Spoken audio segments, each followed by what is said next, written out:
ইরানের প্রয়াত সর্বোচ্চ নেতা আয়াতুল্লাহ খামেনি জানাজায় জনসমক্ষে উপস্থিত থাকছেন না তার পুত্র মুজতবা খামেনি। নিরাপত্তা নিশ্চয়তা দিতে না পারায় রাষ্ট্রীয়ভাবে তাকে এ অনুমতি দেওয়া হচ্ছে না বলে জানিয়েছেন ভারতে নিযুক্ত ইরানের সর্বোচ্চ নেতার প্রতিনিধি আয়াতুল্লাহ হাকিম এলাহি। ইন্ডিয়া টুডেকে দেওয়া এক সাক্ষাৎকারে এলাহি এ তথ্য জানান।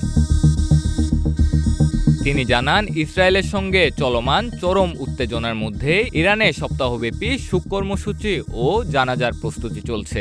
বর্তমান পরিস্থিতিতে মুজতবা খামেনির নিরাপত্তা নিশ্চিত করা কঠিন হওয়ায় তাকে আড়ালে রাখার সিদ্ধান্ত নেওয়া হয়েছে। আয়াতুল্লাহ এলাহি জানান, গত সপ্তাহে ইরানে থাকাকালীন মুজতবার ঘনিষ্ঠ কয়েকজনের সাথে কথা বলেছি। মুজতবা নিজেই জনগণের সামনে আসতে চাইলেও নিরাপত্তা বাহিনীর পক্ষ থেকে তা অত্যন্ত বিপজ্জনক হিসেবে আখ্যা দেওয়া হয়েছে। তাই মুজতবার জনসম্মুখে আসার সম্ভাবনা নেই বললেই চলে। আয়াতুল্লাহ খামেনির মৃত্যু এবং পরবর্তী এই শেষকৃত্য অনুষ্ঠানে ইরানের ৪৭ বছরের ইতিহাস এক অত্যন্ত গুরুত্বপূর্ণ মোড়।